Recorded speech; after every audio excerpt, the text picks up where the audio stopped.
Alright, part 10 of Day Shift at Freddy's 3. Yeah, we're gonna get a new phone guy this episode. So, yeah, super excited. Anyways, phone guy, anyways, another day, another dollar. Phone gonna be upgraded from today onwards. Okay, good. Iron firing. Okay. Alright, so we learned his backstory, Harry. We also learned about some of the Freddy's backstories. So, anyways, let's just talk to him. What are you, Joker? Let's see. Hey, listen. Uh-huh. Can I please use another phone guy? Maybe it's Sarah.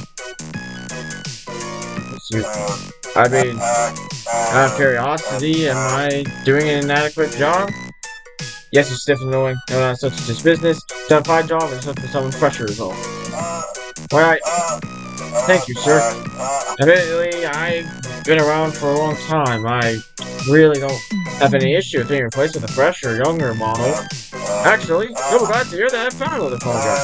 He's like me, but with a newer location. It's a purple phone head, and aside from his faulty voice box, it's extremely qualified to deal with customers. If we can scrape it together the money to purchase him, I really think he'll be a vast improvement over myself. I'm not sure if placing feels right though. Think about the way you've done work here. That's it. Then we'll go look at. Oh, shucks. $100. Oh, I can. Oh, that's easy. Okay, we'll have all the money. Well, you managed to scrape the money together, eh? I'm glad. Things seem to be going really well here. I'm proud that I got to be a part of that. I'll call the new guy in now. Bye, Harry. You were always one of my favorites. Hello. This is him. Okay, this is Harry. 531. Oh, yeah, he doesn't sound right. You're 1401, right? Now, that's right. But you can call me Harry. Was that your... My name was Jake. It's an honor to meet you, sir.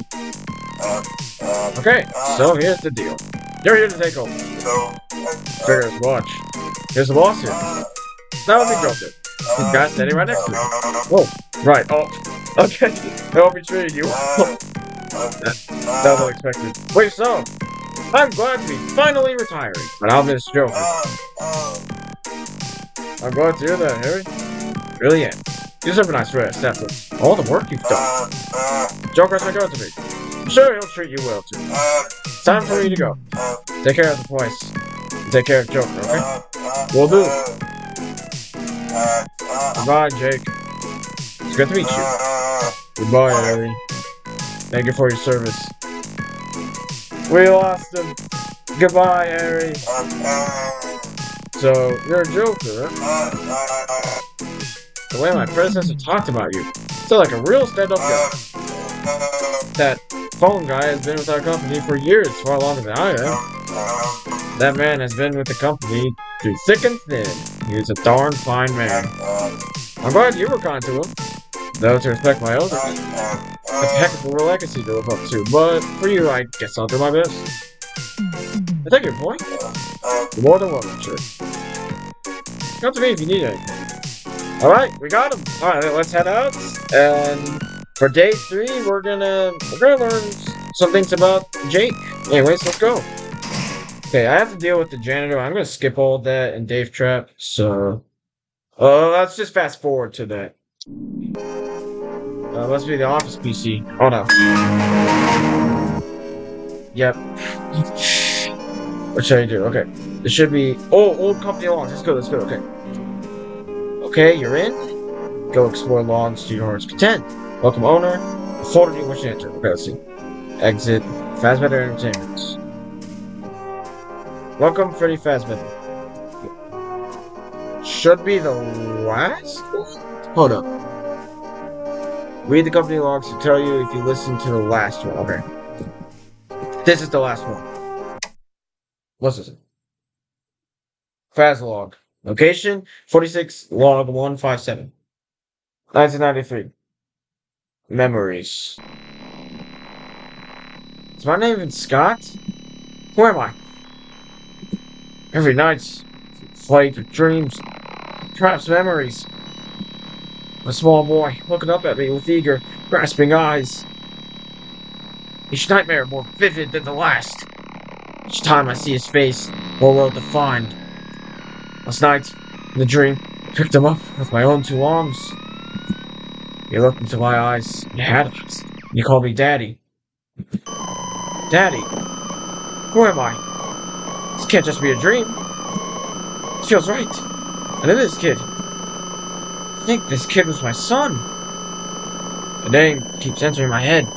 Sometimes when I mop the floors, when I perform maintenance on the bots. Jason. I need to go find him.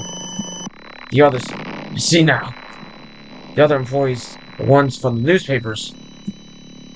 Who also have phones for heads. They aren't me either. They like me, but I wonder if they have memories. My son needs me. I'm running away. Far from here. I'm going to find Jason. And I thought, wow. Company note. MD 5301. As you can see, was clearly dysfunctional in writing this message. Sadly, Fazbear Entertainment is unable to track phone guy 5301 down due to the company having very few leads. Okay. So Jake is the so Jake has a son and that's him. Okay, got it. Let's see. 5301 is presumed to still be at large. Again, we at Freddy's would like to reaffirm. Phone guys bear no connection to deceased or missing employees. Doesn't sound. No matter how much a phone guy with a family of deceased employee may wish for it to be so, it's the agony of every tragedy. Those employees are dead and are incapable of coming back. It is easy for humans to get caught up in their emotions and to project human equalities onto our animatronics. While the robots on our stage may appear lifelike, they bear no resemblance to any children, deceased or otherwise. Ah, if only they knew. The same goes for our robotic managerial employees. Fazbear Entertainment would like to end our log with a heartfelt request. Anyone with delusions regarding any former deceased employees, please see a grief therapist to get some. Oh no. Oh, Jake! It's you! Hey, sir. What are you... Wait, is that... Sir, where'd you get... Something wrong, boy?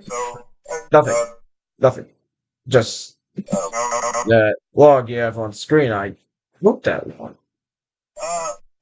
I have to ask, what did you make of what you read?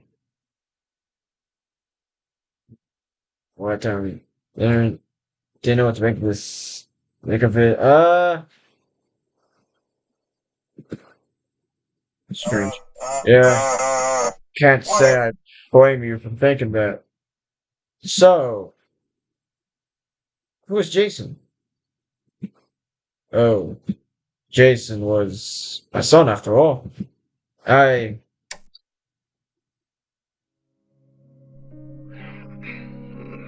There we go.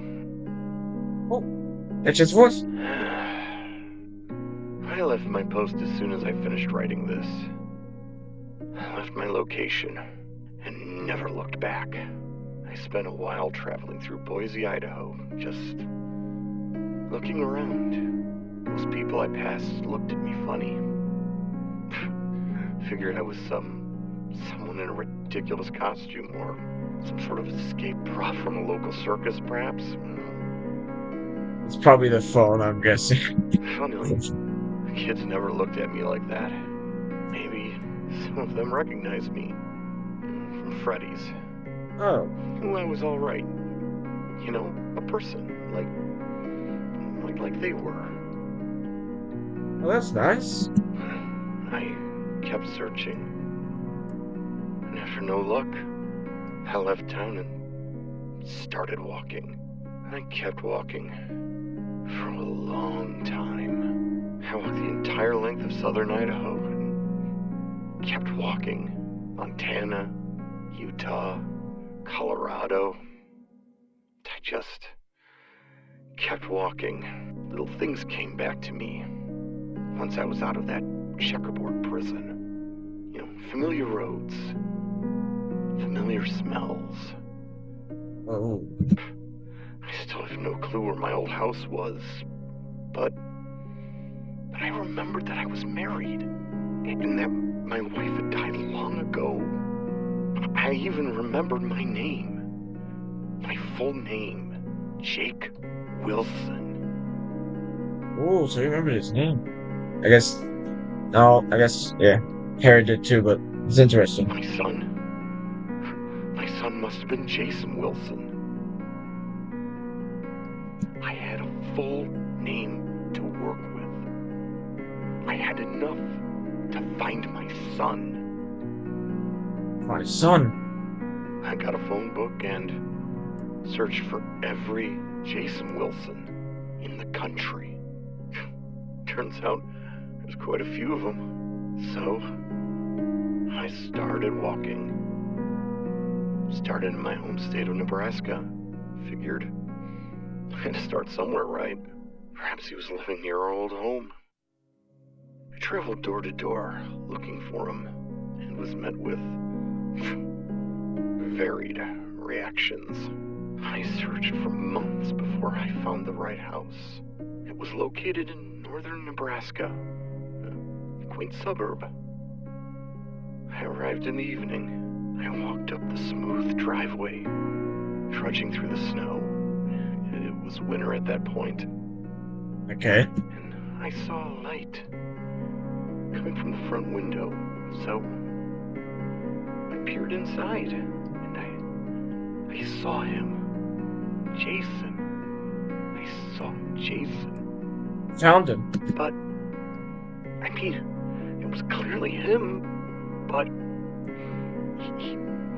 he was grown up, like me. At that point, it occurred to me, how long had I been at Freddy's?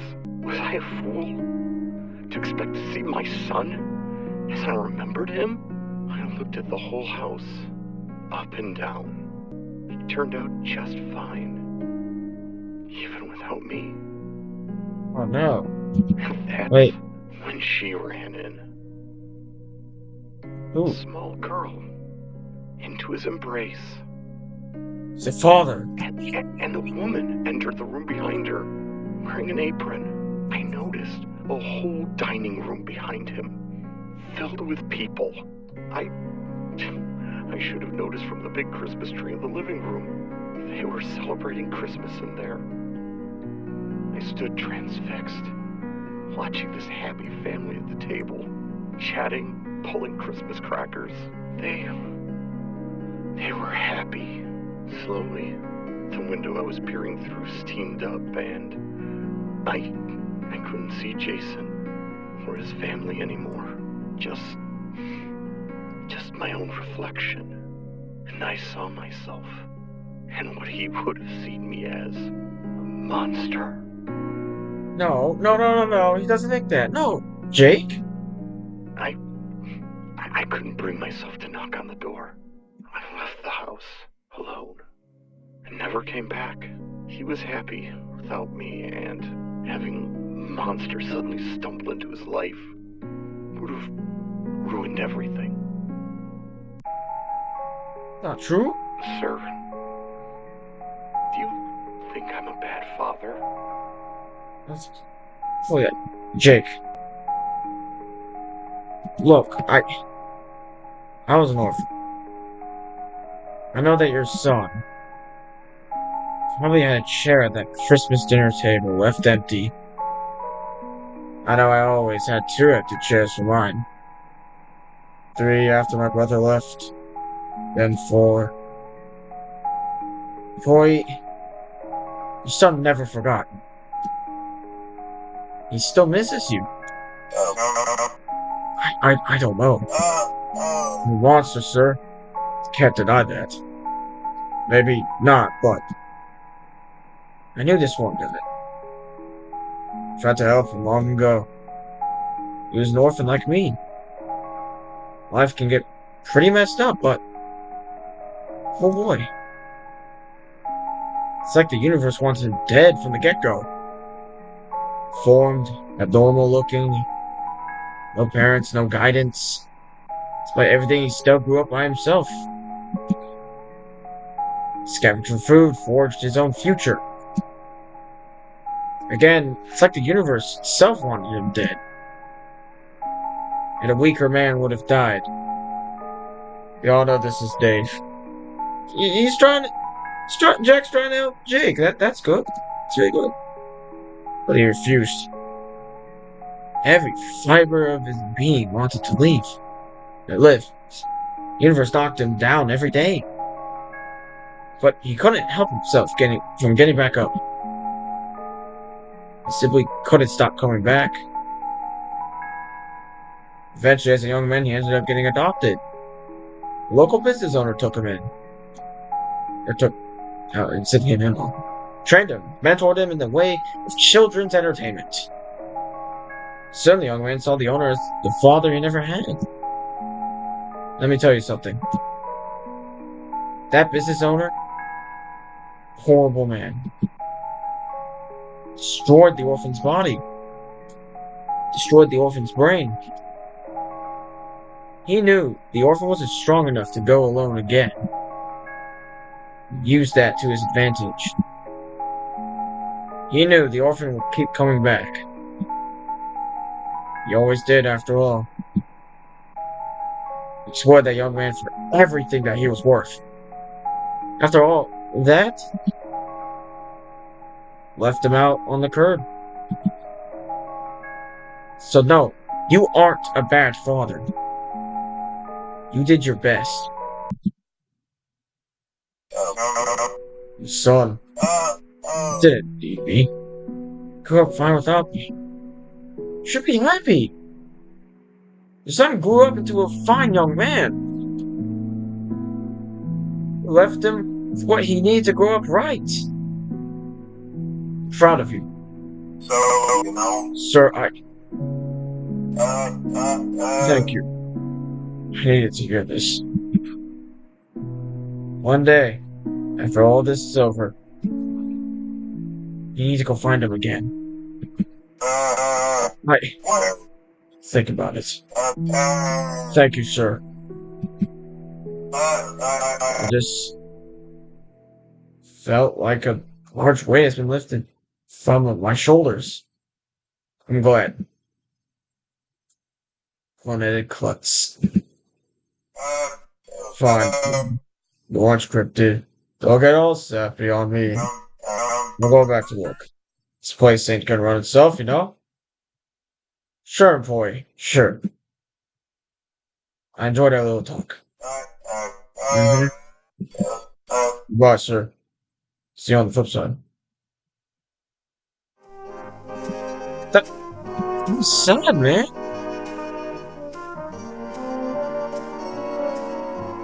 Wow, I don't even know what to say.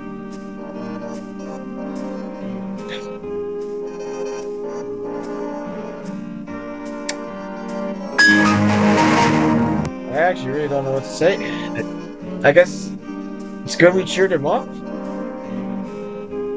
Man, this game, this series, surprisingly is good with its emotions and all that.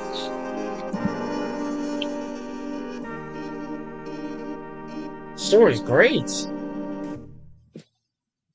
Search, and I guess we'll leave, and yeah, that'll be that. You found $426. Yay! Oh man, we're rich. Ooh. Let's hope Jake goes back to his son.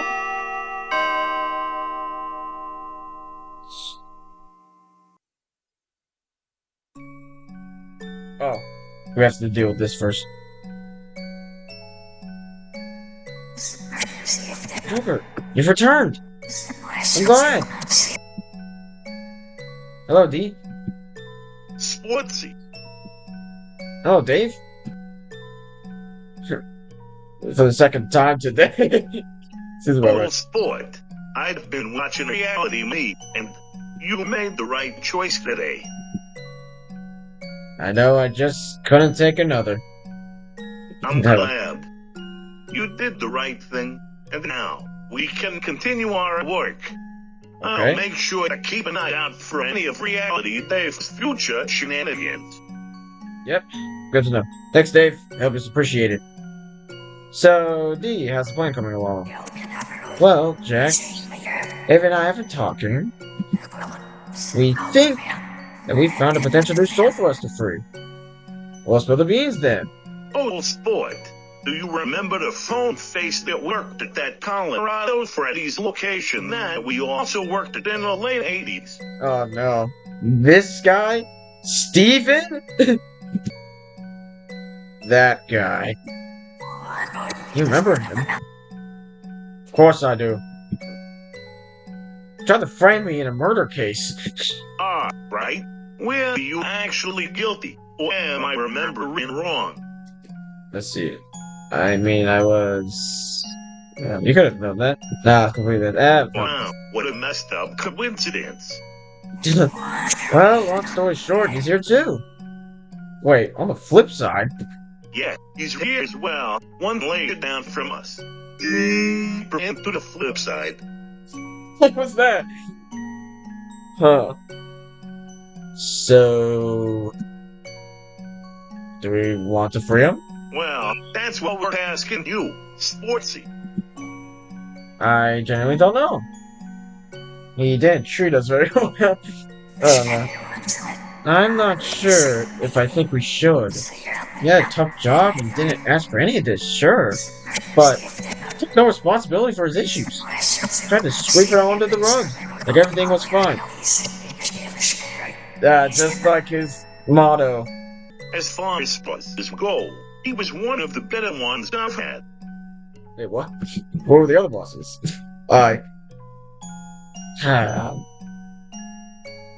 He was my brother Peter's old manager, back when he was alive. But he was also hurting. Badly. Does that make what he did okay, though? Are we really in this to save everyone, D? I mean, of course we are. Then, we have to take this all the way.